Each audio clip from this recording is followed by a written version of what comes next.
Welcome back. The image of your average investment banker, stockbroker, or financial planner might be one of a ruthless workaholic, someone prepared to do anything to close a deal. As the character Gordon Gekko summed up in the film Wall Street, if something's worth doing, it's worth doing for money. But it doesn't have to be like that, according to the founder of one financial institution in Hong Kong. In fact, the only hothouse you're likely to find within the offices of this company is in the Japanese-style garden. Susan Yu reports.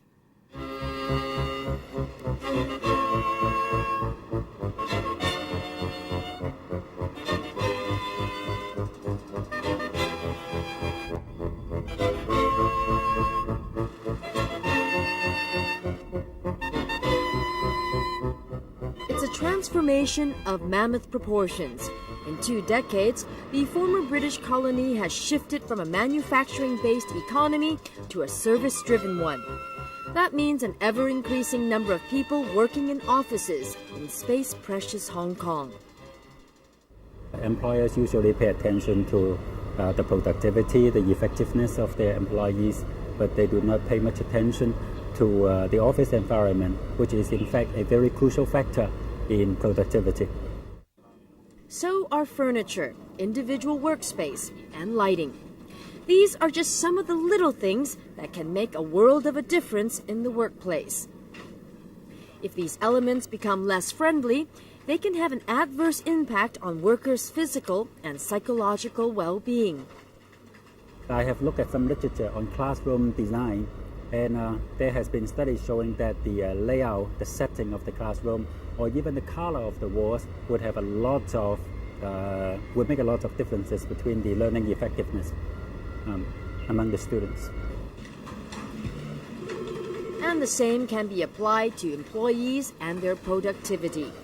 Establishing a healthy office environment became such a concern that the Hong Kong government established in 1988 the Occupational Safety and Health Council. And 4 years ago, a law was enacted to help protect the welfare of workers.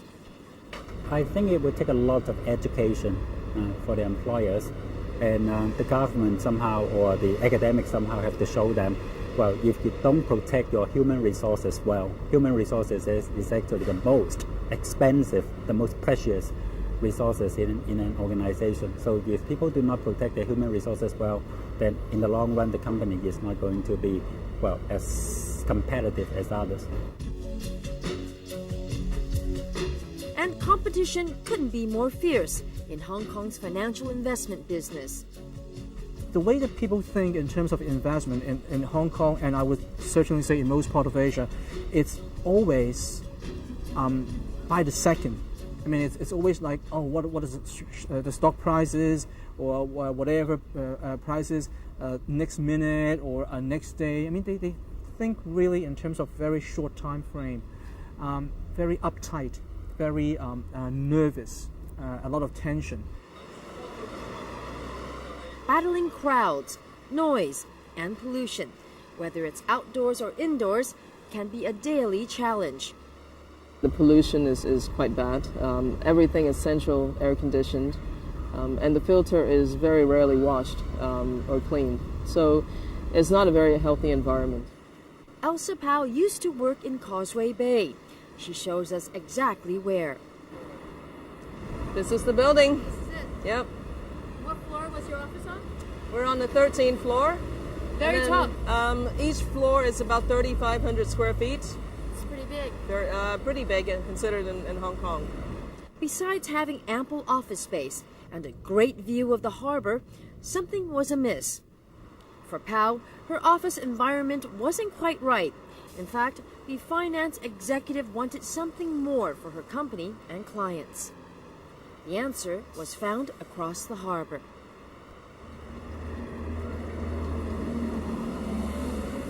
Some companies have gone against the conventional business wisdom. Rather than trying to save money on operational costs, a few have bucked the trend by actually spending money to make sure that their workers feel good about their jobs and also about themselves. Welcome to the Allen Perkins Group, a financial advising company located in a quiet residential area of Kowloon. You'd think this was a private home with its manicured garden and fish pond. But look more closely and you'll find that this is an unconventional office for the 85 staff members of what's probably the most unorthodox financial advisor in Hong Kong. Who exactly is Alan Perkins? Alan Perkins actually is not a person, just like a Haagen-Dazs. It's a name made up. It started out as the industry as a very expat-focused industry. So the owner of this company picked these two very original British last names and named the company after it. Good afternoon, Enterprise. As Group Managing Director of Alan Perkins, Pao oversaw the move of its offices from Causeway Bay to Kowloon Tong. The company spent $1 million in giving the 17,000 square foot building an overhaul. In the renovation process of this colonial house, we had chosen to use pure non-toxic paints and coconut fiber carpeting and all sorts of healthy materials. So, for example, we don't have any false ceilings to trap dust in there, and we have different zonings for the air conditioning for people to choose when and where they want the air condition to flow, so that we don't trap any germs or any viruses within the company. And it's here where clients and staff can mingle in the offbeat conference areas named after space shuttles. There's the Apollo Room, the Challenger, and the Discovery. All quirky touches for a company that preaches the philosophy of living a life you love. And putting it into practice has raised eyebrows within the industry. I've got all sorts of different feedback. Some say it's a marketing thing.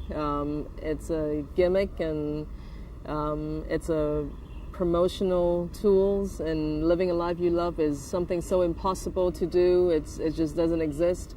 Are they right? Are they right or wrong? I totally disagree. Well, whatever the conclusion, it seems Alan Perkins is doing something right. It has 3 other offices overseas and publishes 2 investment magazines.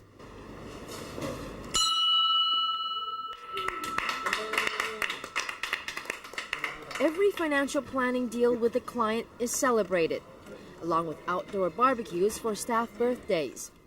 The company has an in-house shower for those who want to freshen up, and lots of open green spaces for workers who just want to have a break from it all without going too far. And then there's the in-house Perkins Coffee Cafe, which, according to the company, allows clients who visit the premises the opportunity to enjoy the so-called perks of life. Why has the company decided to diversify into the coffee sale business? It was designed to slow our customers down. The whole place is designed to slow investors down a little bit and be able to sit back and relax and enjoy a good cup of coffee. And the staff are no exception. They have the freedom to work outdoors and get their caffeine fix at the same time. John Loy left a big financial investment planning house to join Alan Perkins. I think it's actually a really personal preference or attitude kind of thing. I think I prefer working for smaller, more nimble company, which can actually offer me the degree of freedom to operate and run my ideas. But do you feel as though you're more environmentally aware? I think to a certain extent, yes.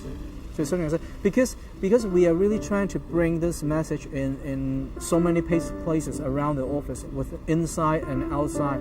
So this actually help alert us of this. I mean, if you are asking me about this environmental consciousness when we were at the old office, I would certainly say that yes, we are a lot more concerned and aware of the environmental issue now that we are in the new environment.